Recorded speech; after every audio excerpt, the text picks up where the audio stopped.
Hey guys, in this video I'm going to show you how to insert timeline in Word document. Now this is going to be a very simple timeline that I'm going to do, but here's basically how you're going to do it. So let's go ahead and head over to insert and let's choose Smart Chart right here. And after doing that, we're going to use the process. Now, there are different timeline here that you can insert, so it's definitely up to you which one you're going to be choosing. But some of the simpler ones are this one, for example, right here. I can go over and click the OK right here, and I can go ahead and start typing. So say, for example, this is timeline 1. I'm going to go ahead, let's say this is like the first timeline right here. You can go ahead and put a date.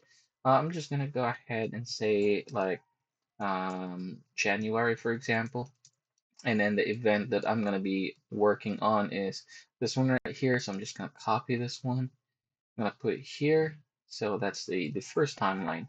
Or if you can go ahead and just remove also like the time specifically and just work on the description. So I'm just going to show you an example here. You can definitely customize this one to your own. Another thing that I'm going to show you, if say for example you are nearing the end, like what I have right now, so at the sample there's only 3, you can just head over and hit the enter button, or from here, you can go ahead and hit enter right here, and then you can go ahead and start adding another one again. There you go, hit enter one more time, and then you can go ahead and add the last one.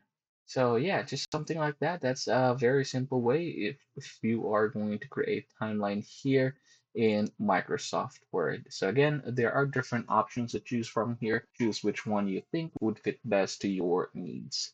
And again, everybody, that's how you're going to create a timeline here in Microsoft Word.